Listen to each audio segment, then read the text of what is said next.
Hello, everybody. I'm Alex Hetherington. Welcome to Guide London and our broadcasts, which are going out through YouTube, through Facebook, and on Twitter. They're Guide London broadcasts. Guide London is a website for over 500 blue badge tourist guides.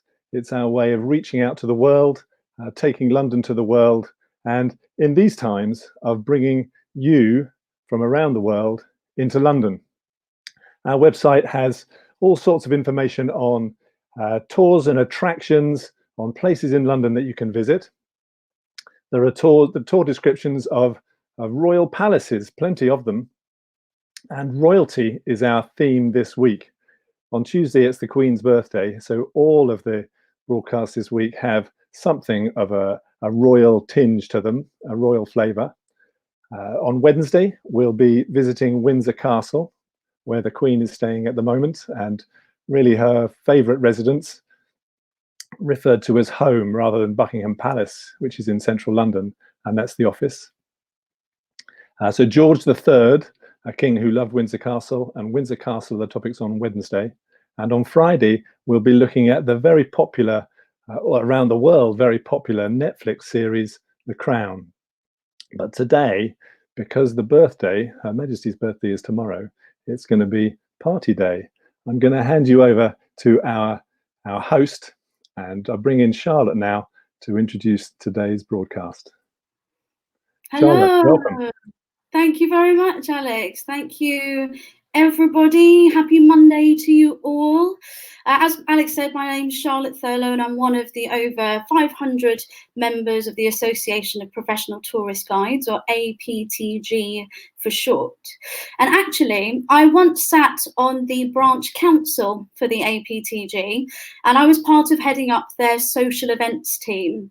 So it feels quite apt for me to be with you today, because I want to use our broadcast to host a virtual party. And this party is to mark something particularly special, and that is the birthday of Queen Elizabeth II. Now, I grant you that we are actually a day early, but to be honest, who doesn't like an excuse for a party? And as you can see, I have all the traditional party accompaniments. I have my fascinator. I think the Queen would be very pleased with this. I have some bunting in the background as well. I have a glass of something bubbly. I even have a birthday cake. And we're going to be singing a round of happy birthday at the end of this broadcast. Now, no party, of course, would be complete without two things. And firstly, we need some music. So this is where I'm going to introduce Mr. Pete House. And he's going to be serenading us today, because see, he's already with his ukulele. But also, we need some guests. So this is where we're going to bring in my guests. They're also my friends. They are my fellow Blue Badge colleagues. And incidentally, we all trained together and qualified at the same time. So may I introduce you to a small section of the class of 2018. So first of all, Miss Monica Mello. She wants to join us here. Hi, Hello, guys. look at you. You look fabulous. Yes, dressed for the party. Yeah, absolutely. Have you got a hat or a fascinator? The fascinator. Yeah, That's really nice. You've coded as well. Yeah, and I have my cake, chocolate cake, and my Good. coffee. So Well done. Well done. Excellent. Well, welcome, Monica. Next, we're going to bring in Emily Baker. Are you there? Hello, Charlotte. Hello, everyone. That hat. Oh my goodness. Amazing. Pretty in pink today, Miss Baker. Yes, I'm hoping we'll see the Queen. Yeah, me too. Me too. Excellent. Do you have a cake there? I do. I have a cake. What's special about my cake is that it is on a doggy plate. The dogs will be relevant. They're not corgis, but very nicely. And I have my champagne. The most important part of the birthday meal. I believe it's always time for champagne. So absolutely. Well, welcome, Emily Baker. Next, we're going to welcome Emily Dell. Hello. Hi there, guys. Hello. Hello. How are you doing? Emily is doing us proud with the hats. Got my little hat. Fabulous. Ready I'm to going to go. again. Nice and coordinated. Thank you very much. Thank you very much. And I have a very teeny tiny candle. I'll just show you this. Oh yeah. And a Bakewell tart. And a Bakewell tart. Was that a Mr. Kipling? It is actually, yes, it is a Mr. Kipling. I'm glad you could be involved today. Absolutely. Well, welcome Emily Dell, and now we are going to welcome our final guest, Miss Catherine Raggett. Oh my goodness, Ascot. I know, I literally feel that way. I'm ready. You win with the hat brim. I did. Today. I raided my mum's cupboard wardrobe, and this is what she found me. Well done, Mum, and well done, Catherine, for choosing that. Excellent. Well, welcome, ladies. Oh, and Catherine, do you have a cake as well? Oh, I do. My cake. Embarrassingly big. Here it is. It's absolutely humongous. Did you make that yourself? I did. It's the second one I made today. I made one, and my family were like, "Oh, actually, we want to eat that." So then I made a second. Fabulous. Lucky them. And abundance. Oh, fantastic. Excellent. Well, welcome to you all. We have, of course, gathered today to mark the birthday of a woman who has ruled over her country for longer than any other monarch in our history. A brave and strong woman, and a woman who has dedicated the majority of her life to her duty as being queen. Now, the Queen is also very fortunate because she gets to have 2 birthdays, or at least 2 birthday parties, yes? And her actual birthday, the day that she was born, is April the 21st, so that's tomorrow. And usually she celebrates that at home with her family in private. But then in June, we all get to dress up like this and maybe attend her official birthday celebrations, Trooping the Colour, that I think some of you are going to talk a little bit about later. And of course, that birthday in June is when we all get to celebrate with her. Not too long ago, the Queen celebrated her 90th birthday. Don't know if you all remember that. That was quite a big event, wasn't it? Yeah, very. Yeah, there were parties everywhere. There's a big one on the Mall, just in front of Buckingham Palace, the road in front of the palace. And with most of these street parties, well, with all of them, to be honest, music was a really large part of keeping the party going. The Queen must have guessed that music would be a big part of what was going to happen. So on the build-up to her birthday celebrations, she actually released the list of 10 of her favourite songs. And I thought a rather nice way to get our party started would be to ask Pete here to play one of those songs. Would that be okay with you, ladies? Yay! Absolutely. So this song is called dancing. Leaning on a Lamppost, and it was originally sung by George Formby. Pete, if you would, please. I'm leaning on the lamp. Maybe you think I look like a tramp, or you might think I'm hanging around to steal a motor car. But no, I'm not a crook, and if you think that's what I look, I'll tell you why I'm here and what my motives are. I'm leaning on a lamppost at the corner of the street in case a certain little lady comes by. Oh me, oh my, I hope the little lady comes by. I don't know if she'll get away, she doesn't always get away, but anyhow I know that she'll try. Oh me, oh my, I hope the little lady comes by. There's no other girl I would wait for, but this one I'd break any day for. I won't have to ask what she's late for. She wouldn't leave me flat. She's not a girl like that. Oh, she's absolutely wonderful and marvelous and beautiful, and anyone can understand why. I'm leaning on a lamppost at the corner of the street in case a certain little lady passes by. Yay! So good. Thank you very much, Mr. House. So I hope everybody here assembled and everyone watching at home is now in the party mood. I hope you've had some time to get yourself the most important bit, the drink. Some people who were watching may not be aware of the kind of background and the early life of Queen Elizabeth II. So I was wondering if Monica, my love, would you tell us a little bit more about that, please? Sure, sure. Well, why not start with a toast? So here is to Princess Elizabeth Alexandra Mary Windsor. Now, she was born in 1926 at 2:20 a.m. after a very long and hard labor. When she came into this world, she immediately became the most popular baby in the world. Things were named after her, and all sorts of things, from chocolates to china sets to an area in Antarctica. It was amazing. Now, her smile captivated everybody, but especially her grandfather, the King George V.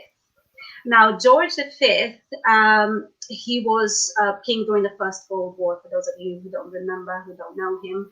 And he was a very serious and content man. But an account from the Archbishop of Canterbury, and I like to believe that this is true because, came directly from the Archbishop, said that when he arrived in the palace one day, he found the king on the floor pretending to be a horse with Princess Elizabeth on his back, leading him by his beard.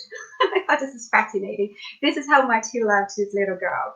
Now, everybody called her Lilibet, and when her sister came into the world in 1930, it only added to the mix, and these two girls, they were extremely popular. I have to say, the first 10 years of her life, it was pretty normal. It was a normal childhood, but whenever they were out and about, they were in the eyes of the media. So just like the royal children today, Prince George, Princess Charlotte, Princess Louis, whenever they are out, everybody wanted to see what they were doing, what they were wearing. It was the same with the girls, so they wanted to copy. They were the role models for the nation, if you like.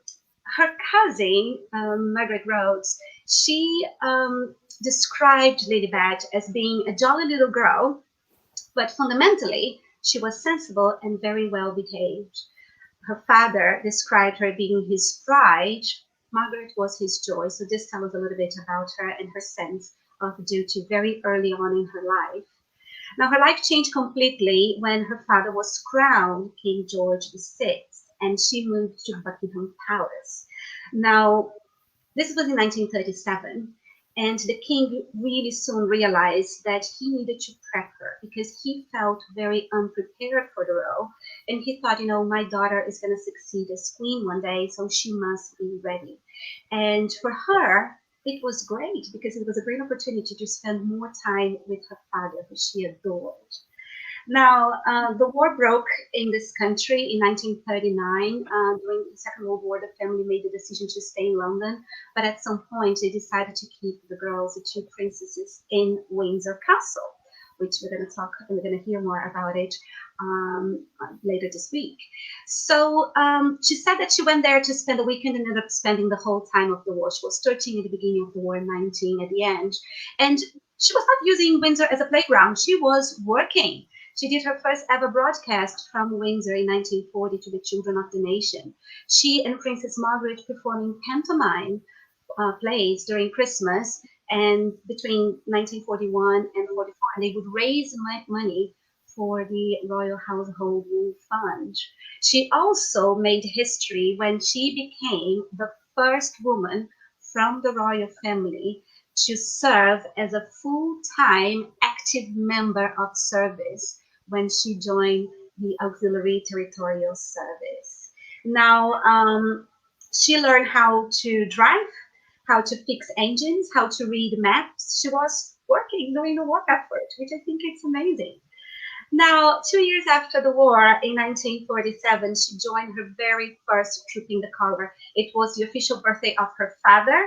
She was joining as Princess Elizabeth, but she took part in the parade in full uniform. Later that year, she got married with Prince Philip, and they were really a good, active couple. They would do all sorts of things, and it was during a tour in Africa that she got the news that her father had passed. She was 25 years old with 2 children, and out of the blue, she became the queen of this country. And she took everything very seriously. Her coronation was almost a year and a half later, on the 2nd of June, 1953. And it was a party, a great party, not only in that particular moment in the church, but throughout the nation. It was the first time ever that coronation was broadcast live on TV. People dressed for the part, just like us here today. So they were celebrating, they were toasting, they were gathering friends and family, you know, around the radio or TV. So it was a party that everybody joined. And Sir Winston Churchill, who was the prime minister at the time, he said on his coronation speech that the queen, she was a lady whom we respect because she was our queen, but whom we love because she is herself. Happy birthday, Her Majesty. Happy birthday. Thank you very much. Birthday. Lovely, Monica. Yeah. Thank you very much. Now, Monica, I'd like to ask you a question, a Queen-related question. And my question for you is, what birthday gift would you give to the Queen?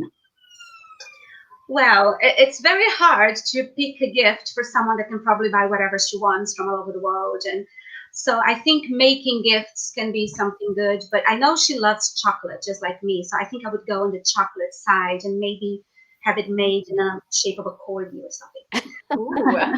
Lovely. Thank you very much. I love what you said about the Queen's grandfather pretending to be a horse for her. That was so sweet. She's lovely. And of course, that also links us to how she kind of loves animals. She has a very strong relationship with horses and her dogs. And Emily Baker, I think you wanted to tell us a little bit more about the corgis in particular. I do, Charlotte. Thank you so much. And a big happy birthday to the Queen. Yes, the reason I wanted to talk about the Queen's corgis is because, and her animals in general, but I think that this is a very good window into her personality, her love of animals. So we all know the Queen as being quite reserved. She has an image to protect. She's private.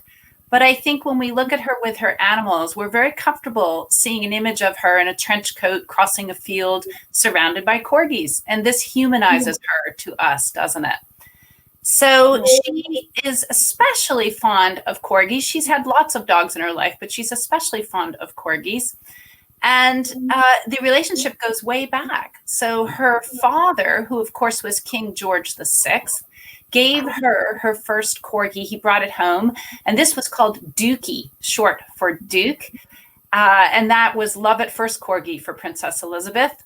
And then the family had a second one called Jane. And this relates to what Monica was saying, because during World War II, when the Queen and she was Princess Elizabeth then, and her sister, Princess Margaret, were at Windsor, they had this dog to comfort them. And I'm sure it was a great source of comfort. I mean, imagine the war going on and being separated from your parents. She got her first personal corgi, though, when she was 18, and this was the legendary dog called Susan. Now, she loved this dog so much that she smuggled it into underneath a blanket when in the royal carriage when she and Prince Philip went on honeymoon. So I think that Prince Philip probably didn't realize the corgi was coming on honeymoon, and this set a tone that the corgis were going to be a very important part of the household. And indeed, they always have been. I think there are many world leaders who have been greeted at Buckingham Palace by not only the Queen, but her corgis as well. Another special thing about Susan, though, is that the Queen's love for her went beyond just a woman with her pet. She actually had a private breeding program at Windsor, and she managed to achieve 14 generations from Susan. So a lot of the corgis that she's had came from Susan. The last one, called Willow, died in 2018. Now, she had ceased her breeding program. She stopped that in around 2002 because she said she didn't want to leave any one dog alone. So that shows that she treats animals with respect and really, really loves them. Now, dogs are also an icebreaker. I mentioned that world leaders have met them, but it's a great way to start a conversation, isn't it? If you have a dog, it's just something that's so easy to talk about. It also shows her brilliant sense of humor. She charmed the nation in 2012 when she appeared in a film at the opening ceremony of the Olympics. And in that film, James Bond comes to Buckingham Palace and he takes the Queen on a secret mission. And of course, the corgis come too. So the corgis are always ever present. So I think it's interesting that the Queen has chosen corgi as her particular special breed of dog because they don't take to domesticity easily. They have a mind of their own. And I've often wondered if that's exactly what the Queen loves about them, because when she's at Balmoral in Scotland, which is said to be her favorite place, and she's out in the fields walking her dogs and they go racing off, perhaps that harnesses or captures that spirit, that free spirit that the Queen likes to express as well. When she's walking in the fields, she's just an ordinary person. Her dogs don't know that she's Queen. And perhaps that's why she's so happy when she's there, because it's just a little bit of that freedom. So let's have a toast, a happy birthday toast to the Queen and how we love that free spirit. Cheers. Cheers. I'm sorry, I started drinking before I even said cheers. I'm sorry. You're really in the party mood. It's a party. It's okay. Yeah. Like, I'm part. I couldn't possibly win. Emily, I have a question for you as well. Yes. Have you ever seen the Queen in person? I have seen the Queen. I've been so lucky to see her twice. The most recent time was last October when she did the state opening of Parliament. And it just so happened that day I had a client coming whose daughter, it was her 11th birthday. And I thought, well, wouldn't it be great if I could just trot out the Queen for this occasion? And luck was really with me because we went out to the Mall, the ceremonial route in front of Buckingham Palace. And when she went right by us in the royal carriage, we had a fantastic view. And the little girl was jumping up and down. I was so excited that I was jumping up and down too. It was a great moment. And then I had another time when I saw her. This time I had to stand it was a long wait. It was about an hour and a half. I stood in very hot sun with my 15-year-old son, who you would think wouldn't be interested, but he loved it as well. It was so worth it for that moment when she came out. We were in the New Forest, which is southwest of London. And the funny thing is we waited in the sun all that time. And then we went away back to a little shady area and she appeared right there, right in front of us. Wow. So we got an incredible close-up moment. Cool. She's Such a thrill, isn't it, when you see her? It's a thrill. Yeah, definitely. It has that magic. Thank you very much, Emily. That's a really nice way of kind of exploring and kind of demonstrating how she likes to, keep private and what she does when she's just being a normal woman, I suppose we like. But she also has a great deal of contact with her people. And Emily Dell, could you tell us a little bit more about that? Yes. Well, start off with happy birthday, Majesty, for tomorrow. Goodness me, I'm sure she'll watch this, And I'm live. Of course she will. She's on it now. And I love you. I talk about you more than I talk about my mum. And I just wanted to talk a little bit about how you, the Queen, addresses the nation. Because obviously, through tradition, the Queen at Christmas, she'll, talk to us and give us her lovely speech about the year. She'll open Parliament. She'll talk to various countries and groups of people. But there's actually only been 5 times when she has addressed the public. And she can only do this when the public are united together. And I'm talking about this mainly because a couple of weeks ago, she came forward and spoke about the virus.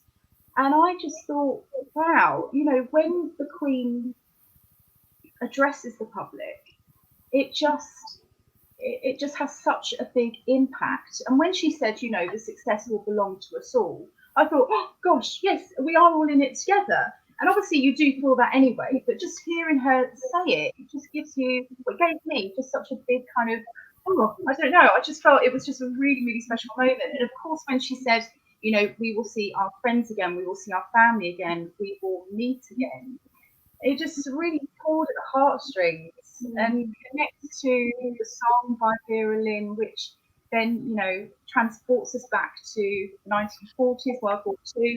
And Monica touched upon the time when the Queen gave her first broadcast when she was actually Princess Elizabeth, and that was 1940 at Windsor with her sister. And I don't know if you've seen it, I've watched it on YouTube, and it's so lovely. And at the end, she says, "Come on, Margaret, say goodnight, children." And she says, "Goodnight, children." And it's just super cute. So a couple of other times when she's addressed the nation, I've spoken about there are 5, just to name a couple. So the recent one was Corona, for the coronavirus. Before that, it's 2012, and this was for the Queen's Diamond Jubilee, and she was celebrating 60 years as our monarch.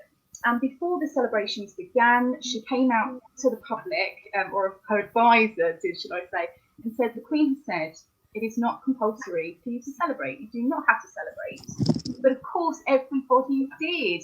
You know, I've got friends that don't really talk about the monarchy, but my gosh, they got involved. They got their banners out, they got their flags, you know, they raised a toast or two, they loved it.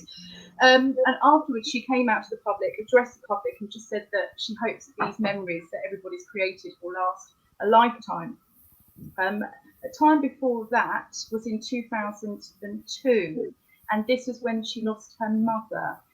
And her mother died just before her 102nd birthday. And although it was, of course, an upsetting time, and it must have been very hard for her to address the nation because her mother had died, but she spoke about how, you know, her mother had been around for a century. You think about all those things that have happened and that her mother has got through and the whole nation has got through.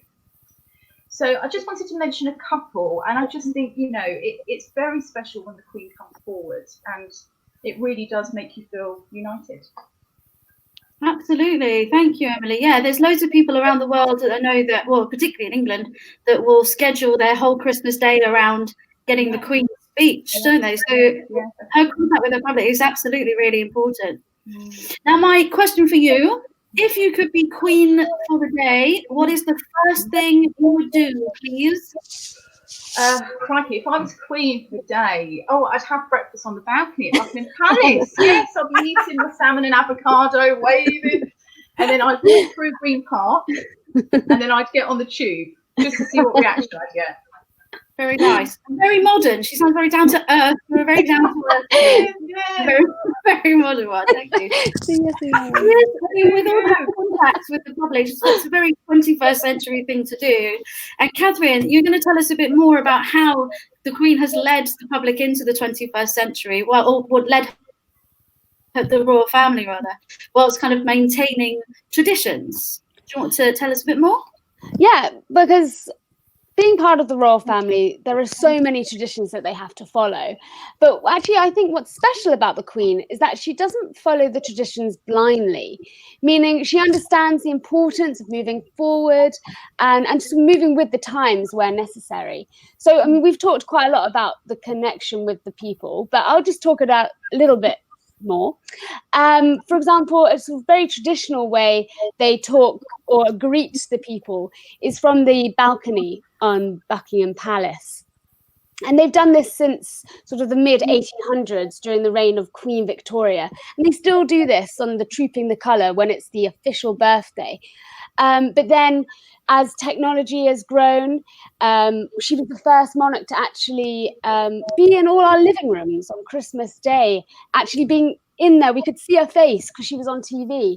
Previous monarchs, they'd had radio, but she literally was there. And Lottie's talked a bit about the Christmas speech already.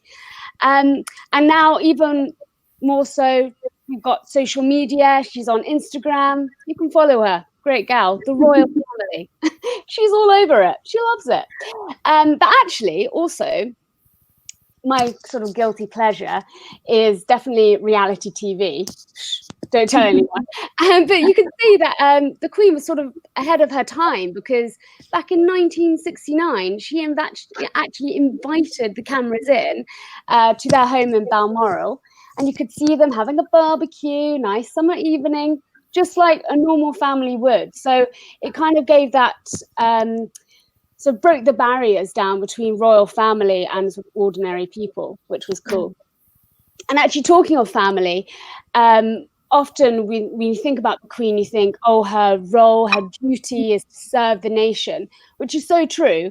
But actually, even her grandson, Prince William, has said that in some ways, she puts her family alongside that role, and she takes a genuine interest in them. She's like, family is such a big part of her world, really. And apparently she knows all their schedules, she knows what they're up to, their diaries are in her diary. But also at the same time, she wants to break from that and wants them to find their own way. So with Prince William, for example, a few years back, he wanted to remain being an ambulance air pilot alongside some of his royal duties, and she completely understood that that was beneficial for him and his family at the time.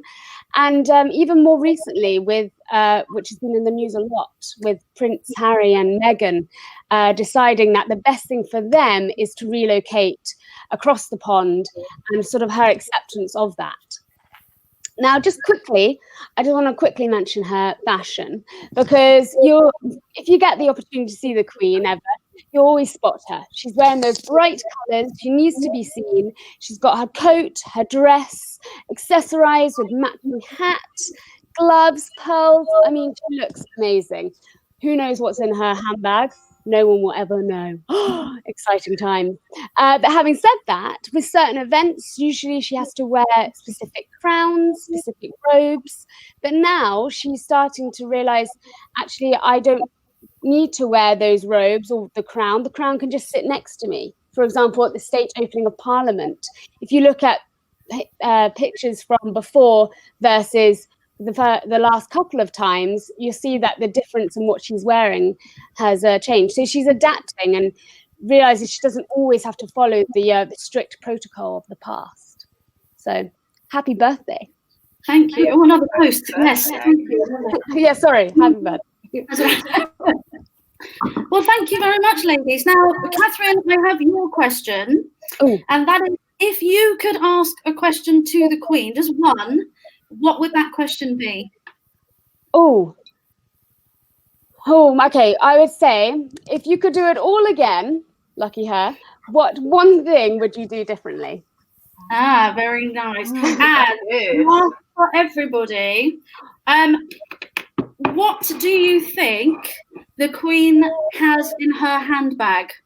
Emily Dell, let's go with you first. Oh, well, we spoke about her love for chocolate, so I'm going to say Curly Whirly. Curly Whirly. Okay, Monica Mello. A Fitbit. Emily Baker. I think most definitely a very tiny corgi. Oh. And Catherine Raggett. I think a packet of tissues. Not very glamorous. I think she's got a spanner. She's a practical woman. Very practical lady, excellent.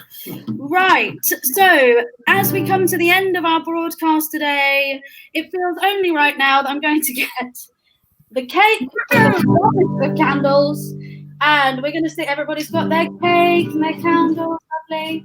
So at home, feel free to see that as well. The cat's going to catch fire. Yeah. All right. Also, keep tuned, because on Wednesday, Emily Baker is going to be talking about Windsor Castle, and on Friday we're going to be talking about the TV series The Crown. So keep tuned to Guide London. But here we go. Ready? Happy birthday to you. Happy birthday to you.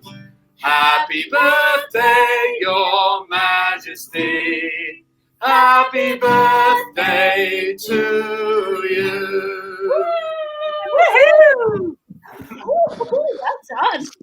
Yay! Happy birthday.